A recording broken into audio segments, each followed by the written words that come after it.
Bueno, este lugar debe perderse, como ustedes saben, a partir de la instauración de la castración. Vamos a ver que aquí empieza el complejo de Edipo. Y hay vamos a decir, un segundo momento de la cuestión fálica. ¿Sí? Primero la cuestión fálica se instala como ser el falo. El falo es el propio cuerpo en relación a la madre. En este momento del acto de la separación, el falo pasa de ser el cuerpo del niño a ser el padre. Remarco la idea de ser. ¿Sí? El padre en el acto de separación es el falo que arranca esa posesión imaginaria del cuerpo del niño al cuerpo del padre. El padre es el falo y hace el acto de separación, ¿no? O quien ocupa ese lugar como función. Ahí, si esto se realiza, el niño pierde el falo y si se realiza también el padre lo pierde como ser. Freud lo dice en este sentido, cuando el acto de aceptación de la ley implica que el padre muera. Cuando ustedes lean Totem y Tabú va a haber todo el mito de que cuando la ley se instaura, el padre que es el falo muere, el padre totémico muere y queda el lugar de la ley en ese lugar. Es decir, es lo que llama toda la inscripción de la castración es la muerte simbólica del padre. Deja de ser ya alguien imaginario para ser simbólico. ¿Sí? Ya nadie es la ley cuando se inscribe. Solamente alguien puede representarla o tener algo de esa ley. Es decir, cuando se inscribe la castración, empieza a inscribirse lo que Freud va a llamar la instancia psíquica del super yo, que es heredero de ese padre muerto, ¿sí? Heredero de la inscripción de la ley de la prohibición del incesto. Esto hace que el falo pasa a ser un rasgo simbólico que según la ley lo puede tener cualquiera de los personajes del Edipo. Empieza teniéndolo el padre y el niño aspira a identificarse, o la niña aspira a identificarse con ese valor. Entonces pasamos de ser el falo al padre ser el falo a después, cuando se inscribe el padre muerto, a que hay un rasgo fálico que lo puede tener, no ser. Tener implica una parcialidad.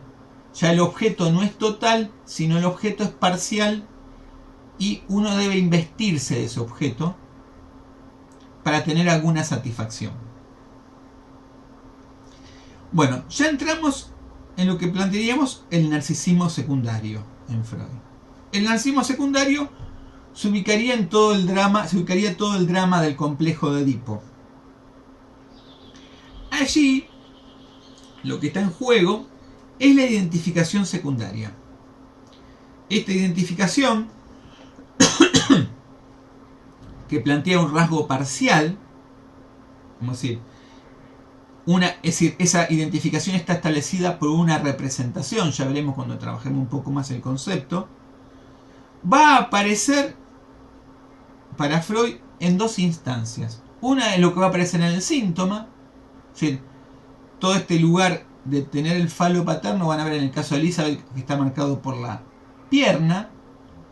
Es decir, ahí vemos que hay un rasgo fálico, simbólico, representacional, que va a estar expresado en el síntoma como retorno de lo reprimido de lo que se inscribió en el complejo de Edipo de Elizabeth, por ejemplo. También este rasgo parcial lo vamos a encontrar en las elecciones amorosas. En las elecciones amorosas veremos cómo los rasgos que estén en juego entre el amante y la elección sexual, heterosexual o homosexual, estará determinado por ese rasgo identificatorio que va a ser el rasgo fálico.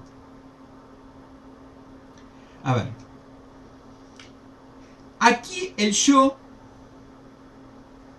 se separa del ideal. Recuerdan que en la alienación del narcisismo primario, el yo era el propio ideal de los padres. Acá, el yo, como dominio, control, conocimiento, conciencia, razón de sí, se separa de la identificación con el otro, que va a ser un conjunto de representaciones, en parte consciente y en parte inconsciente, que se van a inscribir. Van a ver que ustedes que lo que se inscribe del otro tiene una duplicidad en Freud, que no son dos cosas distintas, sino son dos caras de la misma cuestión. Y esto lo tienen que leer un poco más, que es el super yo y el ideal del yo. Freud va a hablar de esta duplicidad.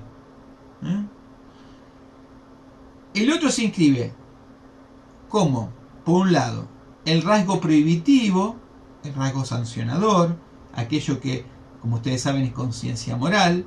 Ese es el aspecto de superyoico de la inscripción del otro. Después está el otro aspecto, aquel que marca qué debo elegir, ¿sí? El rasgo que yo quisiera buscar. Ese es el aspecto de ideal del yo, de la identificación con el otro. Por un lado, el super yo va a exigir reprimir lo que está prohibido, como una marca incestuosa, ¿no?, de toda elección, que amenaza al yo. Y por otro lado, el ideal del yo va a permitir sublimar, buscar esa marca que no sea incestuosa en otro.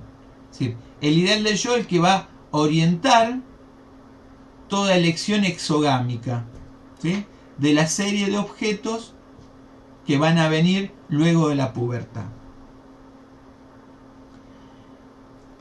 Como vemos, hay una pérdida del objeto incestuoso y se van a inscribir en el drama del complejo de Edipo, dependiendo de la posición que asuma el niño en ese complejo de Edipo, todos los rasgos fálicos que van a establecer la elección en la pubertad, luego de la latencia. El narcisismo secundario se inscribe en todos estos rasgos, dependiendo de la característica del complejo de Edipo, se reprimen porque viene la latencia, y en la pubertad, como ya hemos trabajado, las elecciones van a estar determinadas por estos rasgos fálicos reprimidos. Claramente vemos que hay una separación del cuerpo del otro con el acto de castración.